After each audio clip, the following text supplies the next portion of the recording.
لو الفراخ مضايقاكي ومش بتستوي معاكي كويس وكمان بتحسي فيها ريحه من الزفاره، اعملي الوصفه دي ان شاء الله. اعمليها محلول النقع ده واعمليها بيه وهتلاقيها 100% ان شاء الله بقت زي الفل، والشوربه بتاعتها جميله جدا وحلوه جدا. مطبخ سناء معاكي وبيقدم لك كل الحاجات الجميله. السلام عليكم ورحمه الله وبركاته. عاملين ايه؟ مطبخ سناء معاكم. ان شاء الله النهارده هعمل لكم محلول النقع بتاع الفراخ. المحلول ده بيعالج كل حاجه موجوده في الفراخ. لو الفراخ بتاعتك زفره، المحلول ده بيعالجها بيخلي ريحتها حلوه جدا، مفيهاش اي زفاره. برضو نفس الكلام، الفراخ بتاعتك عايزه تشويها ما بتستويش، برضو محلول النقع ده هيعالجها ويخليها زي الفل، مش هيخلي فيها اي حاجه.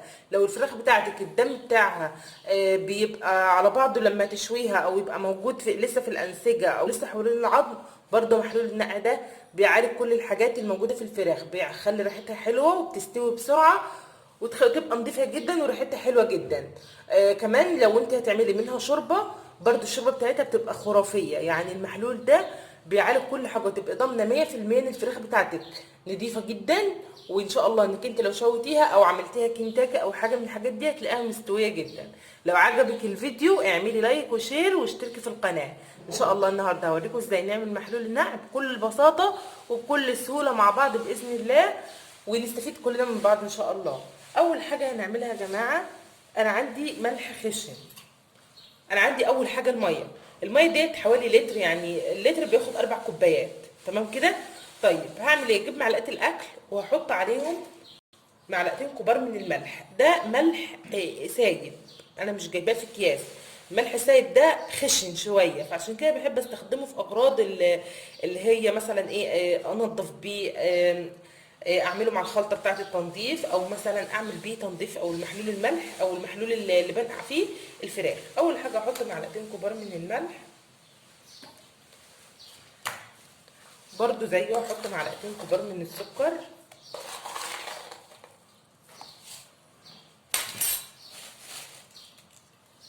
واحط كام ورقه كده من ورق اللورا، وبعد كده هقلب كويس.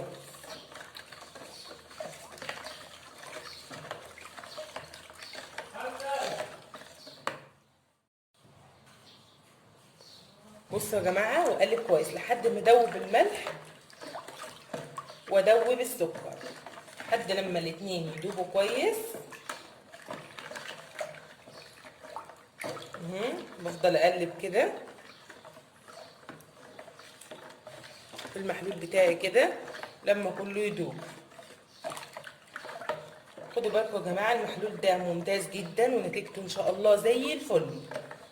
طيب ممكن تحطيه بعد كده تنقعيه فيه. لو انت عارفه نفسك انك انت هتعملي فراخ مثلا الصبح او على الغداء او في الفطار في رمضان، تعمليه مثلا من بالليل يعني او من السحور، وتحطي فيه الفرخه او الفراخه اللي انت هتعمليها وتخليها بايته فيه، وتحطيه في التلاجة. ده الافضل، بيديكي نتيجه اكتر يعني حلوه جدا.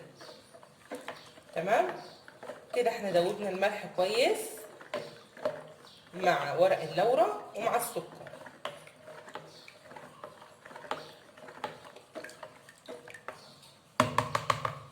تمام كده، يبقى انا جبت هنا محلول النقع بتاعي. عايزه تحطي اي حاجه عندك تاني حطي.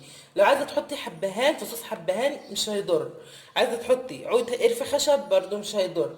اي حاجه انت عايزه تحطيها مع المحلول برضو اختياري. الحاجات انا اقصد اللي هي المنكهات، يعني اللي بتخلي الريحه بتاعت الحاجه حلوه. تمام كده.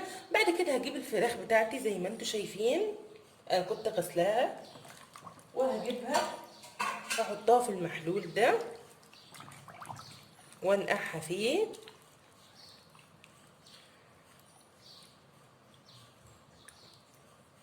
بس كده تمام. وهسيب بقى الفراخ بتاعتي في محلول النقع ده. الافضل زي ما انا قلت لك قبل كده، لو انت هتعملي الفراخ بتاعتك الصبح، خلي الفراخ تبات فيه. تمام كده. زي ما قلت لكم يا جماعه، محلول النقع ده هيعالج لك كل المشاكل اللي موجوده في الفراخ. سواء انا فراخ عندي بتطلع دم لما بسويها، ريحه الشوربه مش جميله، الفراخ بتشد مش مستويه معايا، سواء انا بعملها كنتاكي وسواء بعملها مشويه. كل المشاكل دي ان شاء الله 100% 100% تمام باذن الله. هيعالجها لك باذن الله محلول النقع. محلول النقع يا جماعه مضمون جدا وسهل جدا باذن الله، واتمنى ان شاء الله انكم تعملوه وتجربوه وهتتبسطوا جدا من النتيجه، ومش هتلاقوا الفراخ بتاعتكم زفرة ابدا ان شاء الله. من النهارده تنسوا زفرة الفراخ تماما، لان 100% ان شاء الله ثقة باذن الله محلول النقع ده هيعالج لك ان شاء الله كل الحاجات اللي موجودة. احنا كنا عارفين زمان ان احنا بنغسل الفراخ بخل ودقيق وملح. بعد كده كنا هننسى حاجة مهمة جدا في محلول النقع ده. هنحط حوالي 3 معالق كبار من الخل. تمام. برضو الخل يا جماعه بيخلي ايه؟ بيخلي لك الفراخ تستوي بسرعه. برضو في الاكل حطيه في اي تتبيله، ما تخافيش منه ابدا. تمام كده.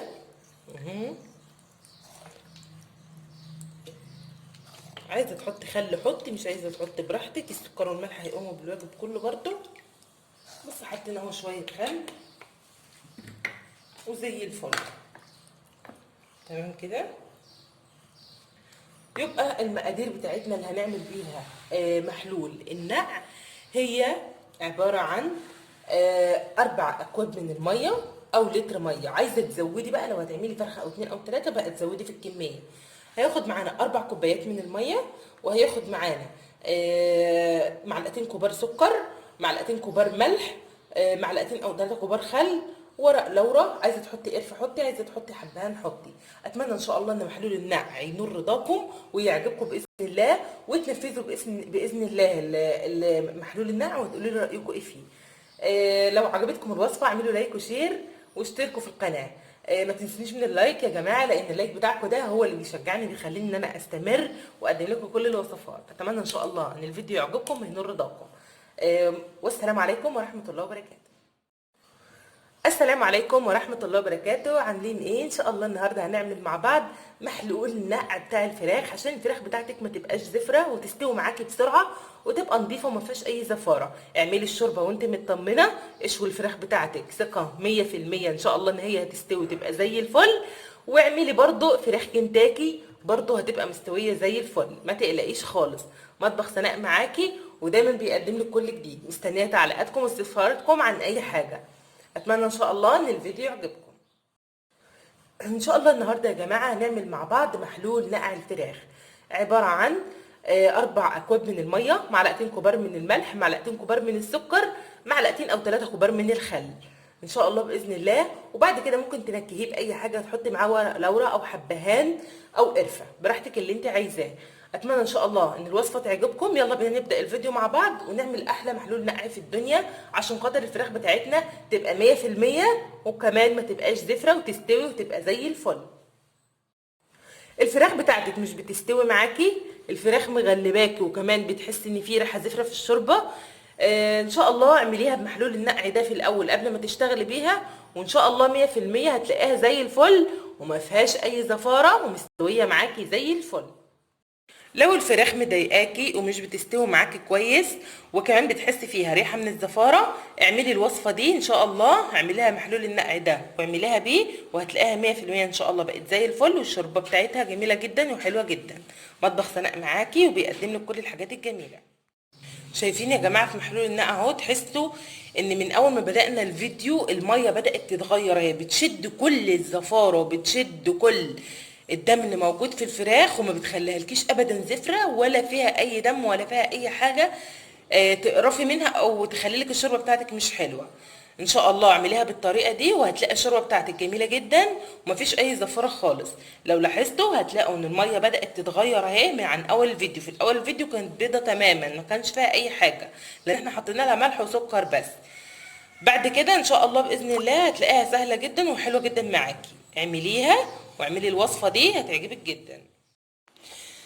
ايه دليل نجاح محلول النقع يا جماعه؟ شايفين هي دي الميه اللي انا كنت ناقعه فيها الفراخ قبل ما استخدمها، شايفين عامله ازاي؟ شايفين اتغيرت ازاي ولونها بقى عامل ازاي؟